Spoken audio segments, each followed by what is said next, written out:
Welcome to Global Dispatches, a podcast about foreign policy and world affairs. I'm your host, Mark Leon Goldberg, editor of UN Dispatch. And in this show, we discuss topical global issues, have conversations with foreign affairs thought leaders and newsmakers, and give you the context you need to understand the world today. Go to globaldispatchespodcast.com to learn more. And now on with the show.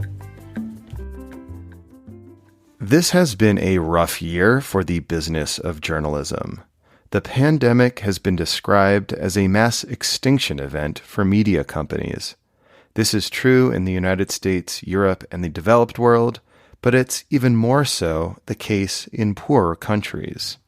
And it is in many developing countries with weaker government institutions that independent media plays an outsized role in holding the powerful to account.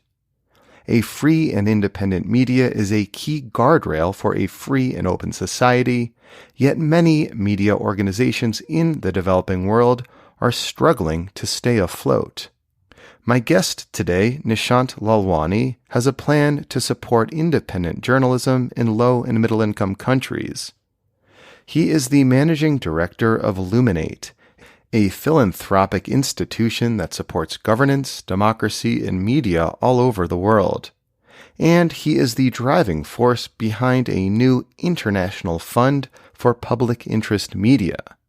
As he explains, the idea is to create an international and multilateral platform in which traditional aid donors and new players alike can combine forces to support independent media.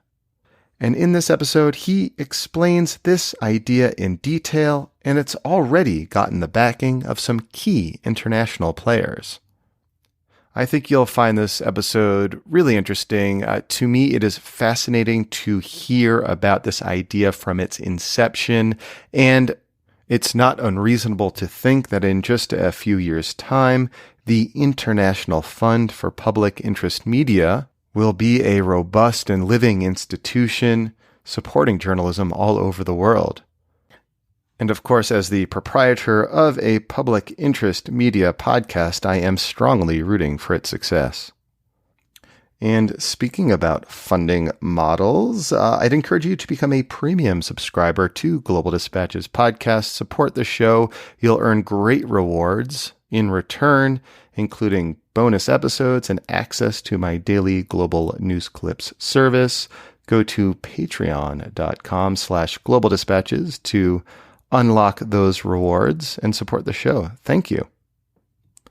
All right, now here is my conversation with Nishant Lalwani, Managing Director of Luminate. Over the last 10 to 20 years, we've seen a huge decline in the number of independent media organizations all over the world, but especially in the developing world.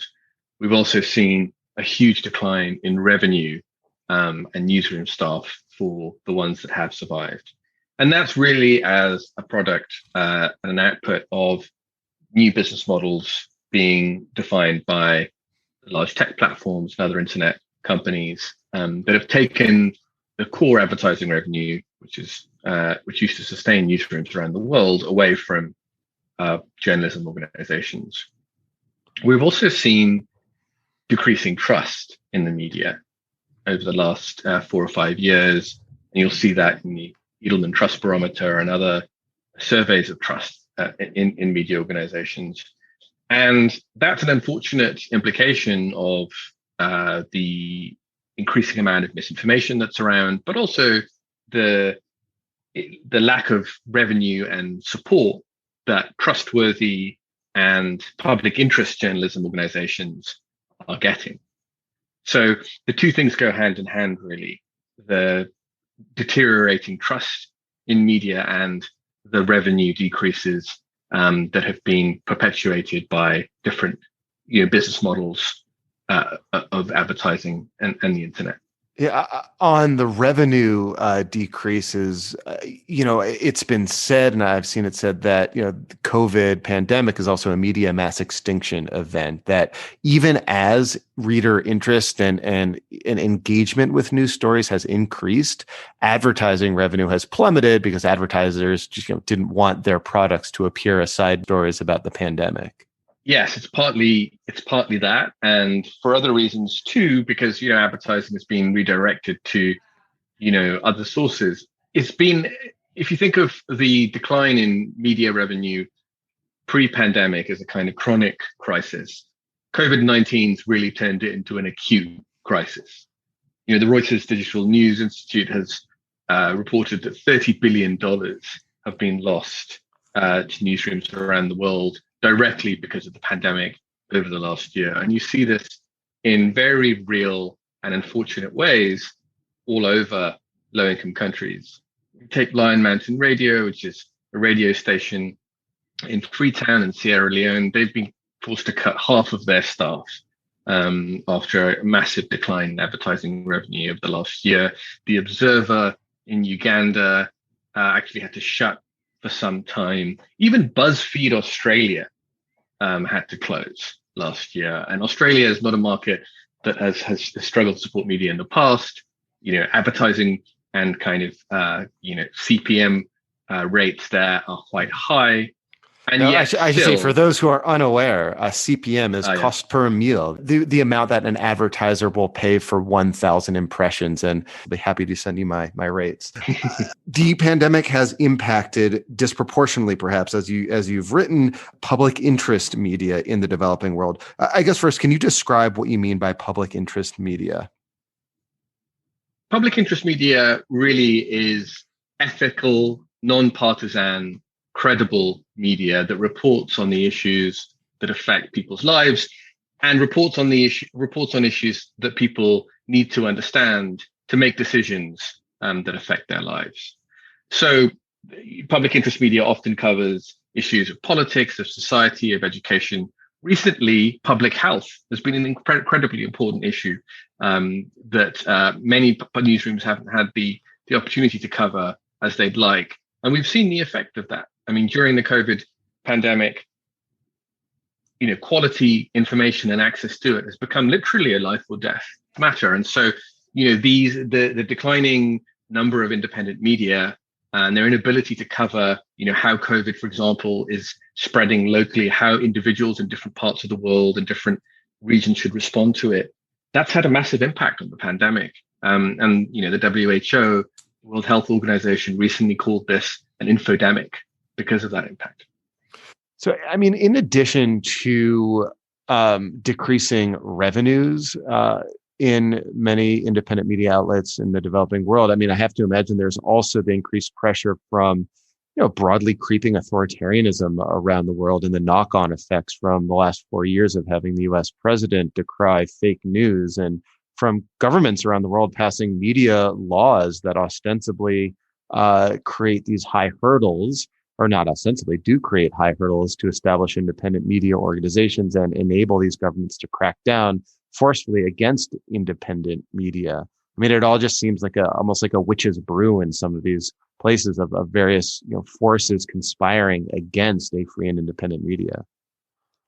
Unfortunately, that's exactly right. Take the Philippines, for example.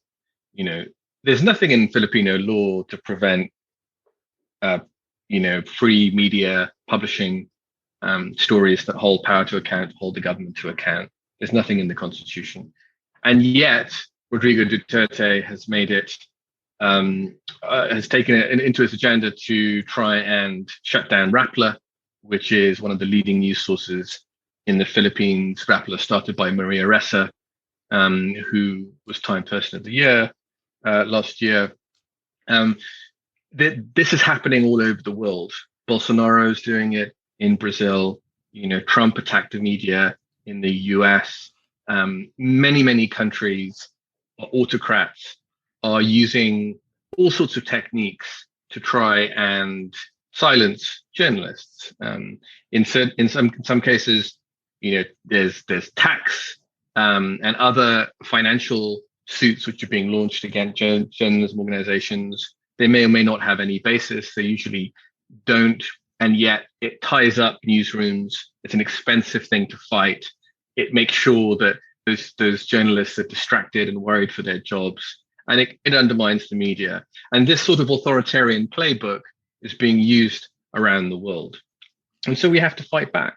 And one of the ways of fighting back is by providing those independent media organizations with the financing they need, or the financing they need to keep publishing, to fight back against those governments. And also, if you provide the right kind of media funding in any given country, you'll have multiple independent voices, not just one or two. It's much harder to silence, 10 or 15 independent journalism outlets than it is to silence one. And the incentives for doing so are also much less, because journalists band together and they report on government actions where there is a vibrant and sort of pluralistic media sector. So I would love to learn from you the genesis of this idea for an almost global fund for independent media in the developing world. How did this idea start? Where did it start? So if you look at the current amount of foreign aid around the world that supports the media, it's incredibly low. Just 0.3% of foreign aid, which equates to about $550 million a year, goes towards supporting the media from overseas development assistance. Now, can I stop you there? Can I stop you there? Which countries are the largest contributor of that $550 million amount? Because frankly, that seems high to me. I wasn't aware of such efforts to support independent media. Yeah, so $550 million is actually pretty low when you think about the 30 billion that's been lost, right, to newsrooms just during the COVID-19 crisis.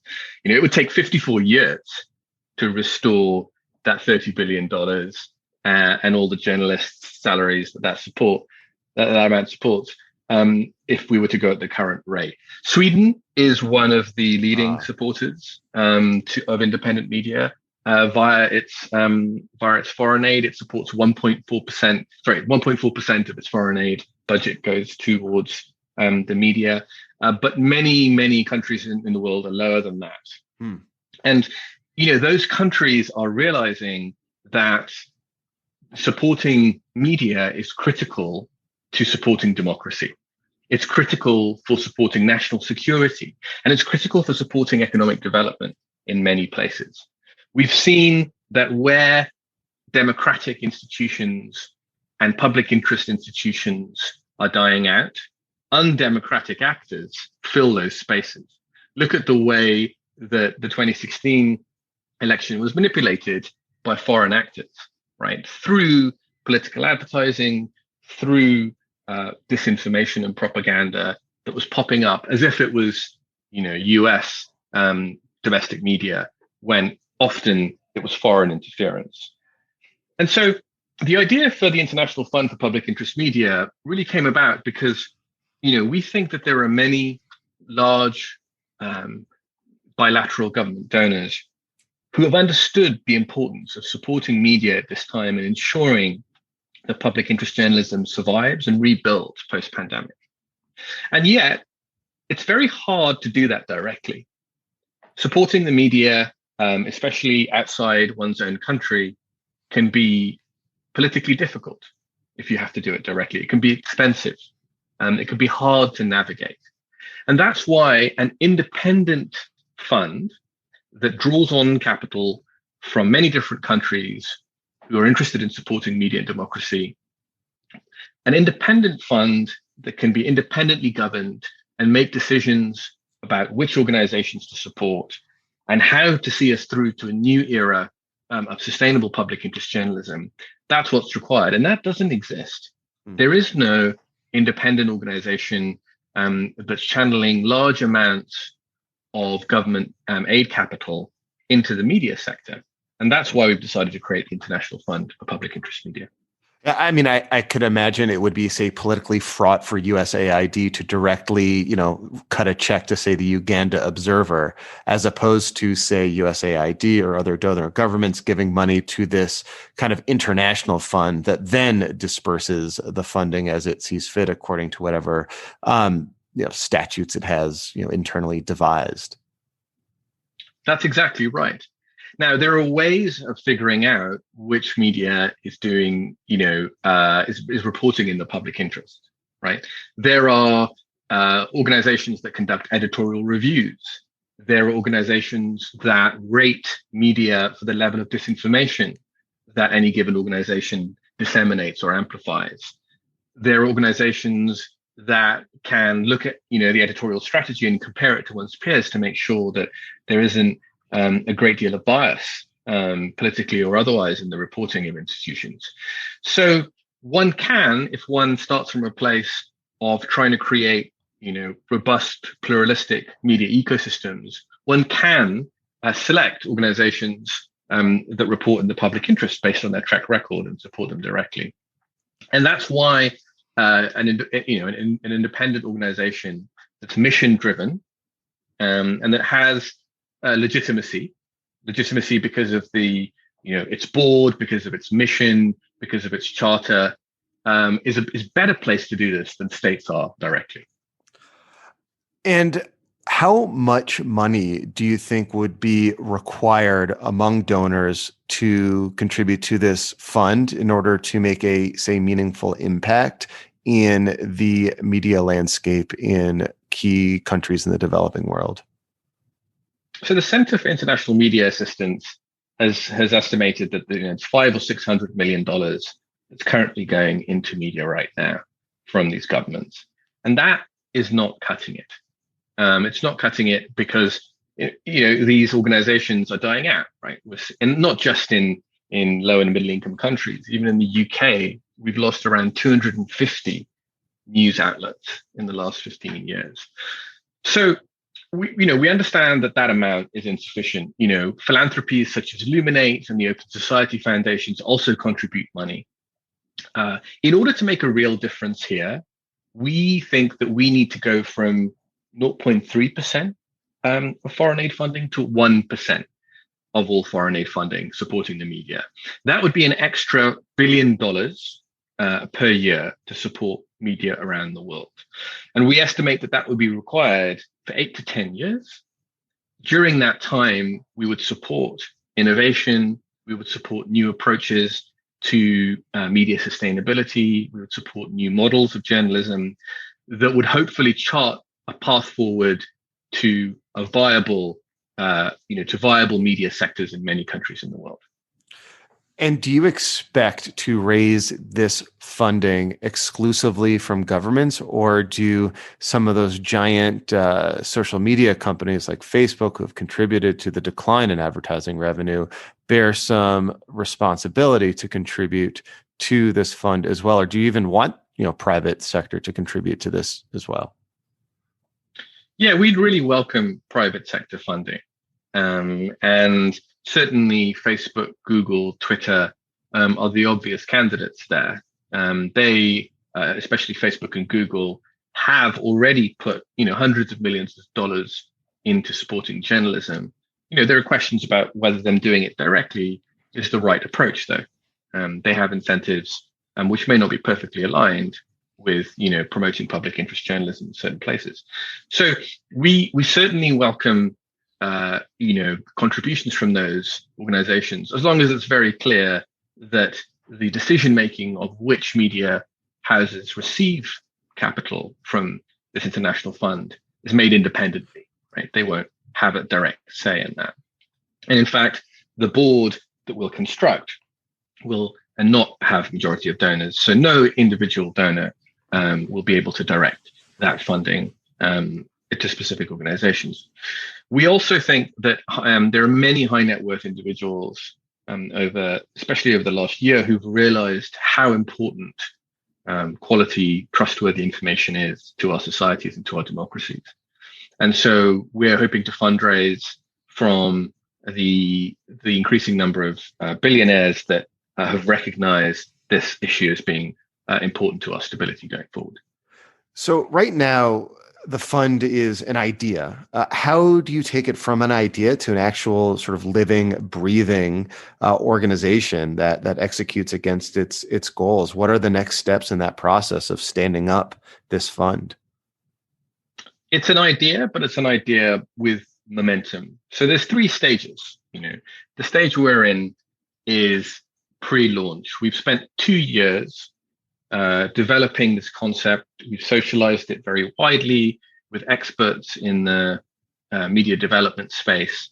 We have an advisory group that includes representatives from leading academic institutions, from UN agencies, from Google, from other funders of media. We've been working on this together and building and iterating on this idea. We've also raised some money to help take this idea forward. Just $1 million or so coming from Luminate, the MacArthur Foundation, and also Craig Newmark Philanthropies. That amount is going to help us put in place a sort of a crack team to launch the fund.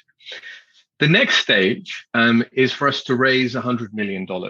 Now that's a relatively small amount given our eventual target, but $100 million will allow us to launch and test this concept. It'll allow us to put in place the infrastructure needed to make grants. 90% of that 100 million will be regranted on to media organizations, so it'll have a real impact. But it'll also test the concept where the global fund like this can work at scale. And then the final stage is for us to get to that 1% of ODA number, which is $1 billion a year. And we expect to get there within 3 to 4 years. And are there particular regions of the world you see as ripe for these investments, say that $100 million that you seek to raise? Where would you expect that money to go?